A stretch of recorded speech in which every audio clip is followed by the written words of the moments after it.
Okay, I'm from the Grand Duchy of Luxembourg, and I want to tell you about homeschooling in Luxembourg.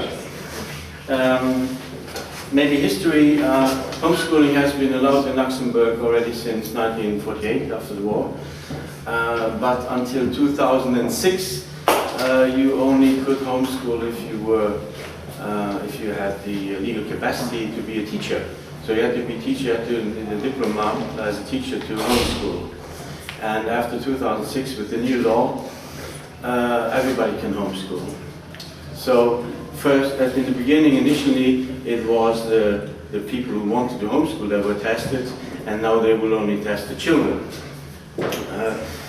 But they will be tested, so you can simply ask that, or you can make a statement that you want to homeschool your child, and you will have a school inspector of the circumcision who will make the test. Normally it's once a year, can be more often if he thinks that it would be necessary to do it more often.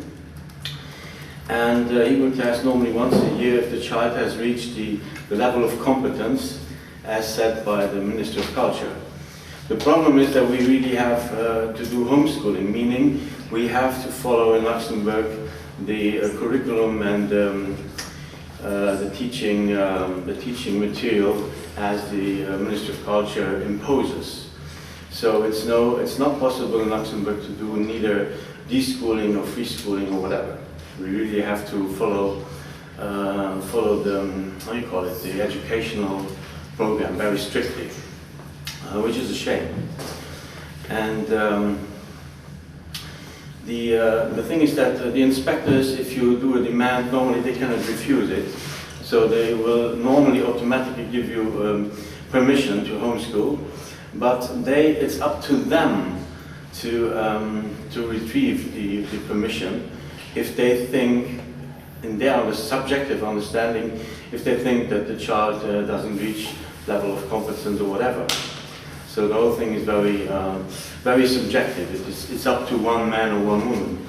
And the interesting thing, though, is that the inspectors in Luxembourg, I think there are 26 inspectors for Luxembourg, which is a country of 500,000 people. Yeah, small. Yeah. They have to rotate. So every 4 years, I think, the inspector will automatically change and will get a new inspector. Which is very bad news if you had an inspector who was pro, but on the other hand, it gives the people a chance with the inspector who was suspicious about homeschooling or negative about homeschooling. They get a chance to do homeschooling after all. It makes their life easier. On the other hand, people who had a good inspector, okay, and who will fall on that one, he cannot automatically retrieve authorization for homeschooling if everything went all right for 4 years. So you get a little leveling, which is quite interesting. For the actual figures, as far as I know them, Luxembourg has 500,000 people living there. We have 44% of foreigners living in Luxembourg, which is world record as far as I know. And if you take the immigration background, it will be even 62% of the people who live in Luxembourg are not Luxembourgers. And then we have 146,000 people who cross the borders every day to work in Luxembourg, which is an enormous figure as well. And I assume that they had to change the law in 2006 because they got extreme pressure from all the bank directors and the CEOs that come to Luxembourg and change every 2 years because they could not impose them to put their children to Luxembourgish school. They would have to learn Luxembourgish, German, French, or whatever. They would say, no, that's not our thing. We want our children to talk Lithuanian or Polish or English or French, whatever. So that's where the pressure got very high. I guess that's where they had to change the law. We have, at the actual moment, officially, I think it's the last figure was from 2012, we have 25 homeschoolers in Luxembourg. 25? So 25 children in Luxembourg are being homeschooled. No, children, not families. Wow. Which may seem very little, but you have to know that in Luxembourg the government is very secretive about the homeschooling business. They don't want to spread the word, or they don't want the word to spread, rather. So we assume that there is a very, very high number of children that are homeschooled that do not appear in the official figures, for whatever reason. The people who, there's a group of people in Luxembourg who are organized, more or less, and we found out that there are like actual, I think it's 38 children that we know. I counted for 39, but I'm sure there are more. 39. So 39 children that we know of that homeschool at the actual moment in Luxembourg. But I know also, for instance, that they count all the children with disabilities, or handicapped children, are either in a special school or they stay at home, and they would have to be counted as homeschoolers. But they do not appear in the figures, because if they would appear in the figures, it would be more than 100 or more. So the government, let's put it this way, they tolerate it, but they do everything possible to keep it a secret. So it's only if you get into the subject that most people, if you ask Luxembourgers, is it possible to homeschool in Luxembourg? They say no, it's against the law, it's illegal.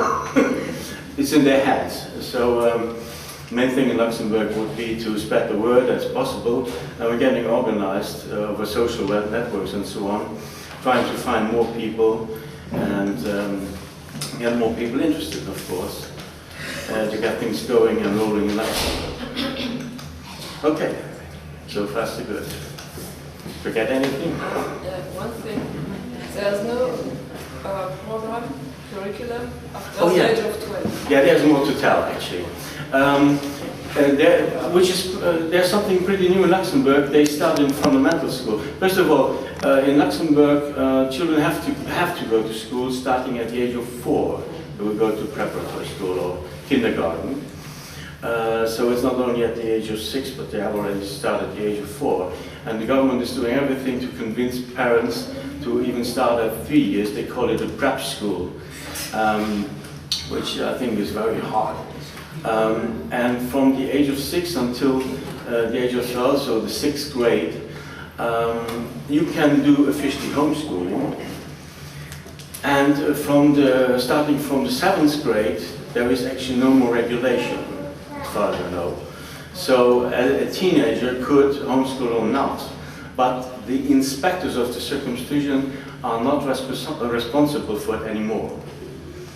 Yeah, it's very strange. So you have to repeat, please. I didn't. I'm sorry. I didn't. That was too difficult. Maybe you can explain again. Too strange. I didn't get it. It's very important. Yeah. So in fundamental school, elementary school, from grade 1, or rather from grade 0 minus 2, meaning kindergarten, 2 years, and then 1st grade to 6th grade, you have an inspector of the circumcision who is responsible for you and who will test the child. Up to the age of 12. Up to the age of 12, 6th grade. From 7th grade on, when you come to the secondary schools, you can still do homeschooling, apparently in Luxembourg, but no inspector or nobody will test you anymore, as far as we know.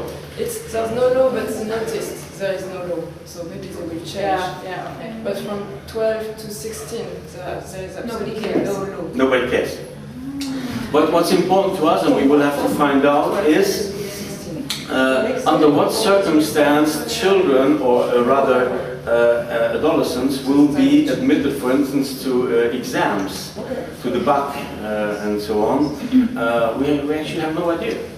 I assume that you do your homeschooling from grade 7 to grade 12 or 13, and then you just go to the exam and you pass the exam, you don't. But actually we don't have the information, do we?